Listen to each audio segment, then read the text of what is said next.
So Kim, another busy show, but the first model, first event with the Scoop. So we've seen lots of other editors here, lots of EMS companies through, component distributors, all kinds of different companies. What have been the takeaways? What have been the key trends that you think a lot of people have been talking about? Well, I did a lot of the German interviews as well as the English, and unless they were specifically about German companies, actually the trends I felt were always the same. So we touched on a lot of things like the big one is what they call in Germany Industry 4.0. There's still a lot of confusion going on. Even the Germans didn't quite understand what it meant exactly, or they understand, but the term doesn't quite fit. I think we've got the term right with Internet of Manufacturing, because as soon as I said that to people, they sort of lit up and said, yeah, actually, that's exactly what it is. Well, did you get the same? Yeah, I got the same impression, and we talked about terms like IOM ready for machines that actually fitted the criteria of Internet of Manufacturing, and it just seems to cover something that isn't a fixed line in the sand that Industry 4.0 seems to have become, and it seems to be something the Americans understand and the Asians understand because they're used to terms like the Internet of Things or the Internet of Everything. So that's important, and I think the whole digital factory automation trend is really much more important than a simple term like Industry 4.0. And although we didn't really speak to actual capital machinery vendors here, we spoke to EMS companies, and we also spoke to component distributors, and we got that full spectrum really of that value chain.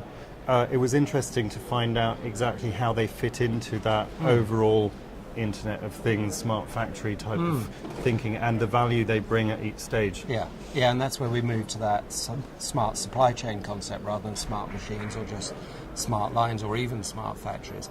And that positioning in the supply chain, I think, is really interesting. We spoke to the three of the biggest distributors, Avnet, DigiKey, and Farnell Element 14, and they're all kind of figuring out where they live in that value chain alongside the contract manufacturers, EMS companies.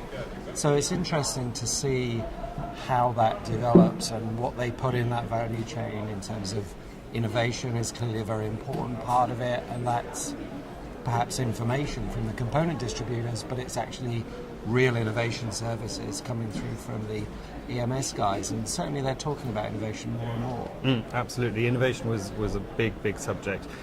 For me, a really exciting subject. I think at parts I got a little bit too excited, but there's some excellent work that's being done, and yes, you get excited about all the gadgets that are coming out and all that blue sky thinking of what you're used to from the movies, but actually what's inside is what we were really interested in, and that's the key. So they're experimenting with different materials because they have to figure out how temperatures or humidity or whatever it might be reacts with that.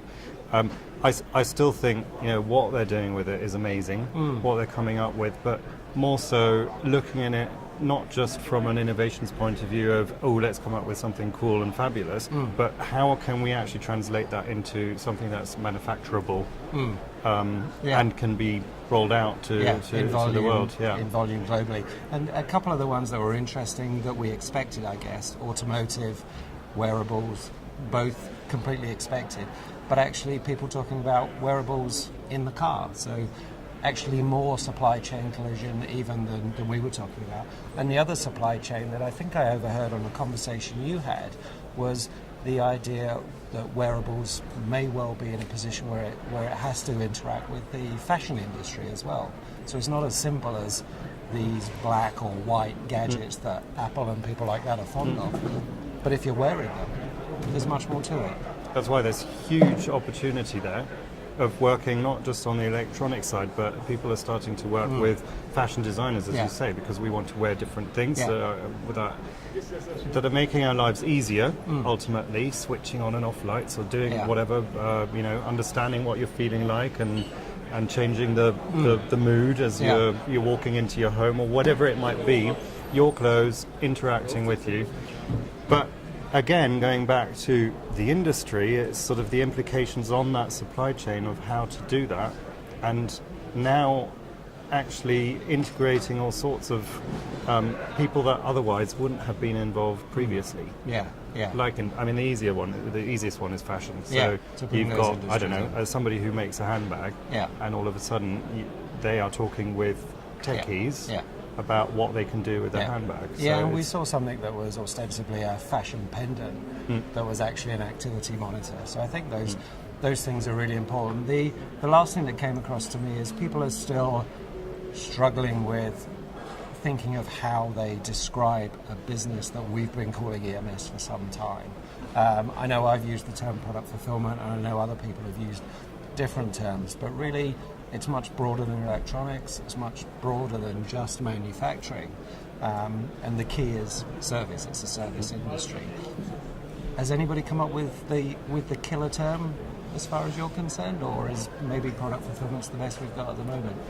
EMS is still a name that everybody understands. It's an association. So it's very difficult to come up with a name all of a sudden that people get, because yes, they're talking about this additional work that they're doing, and I'm not even sure if it's additional. I think it's just grown in importance within their proposition, what they're doing.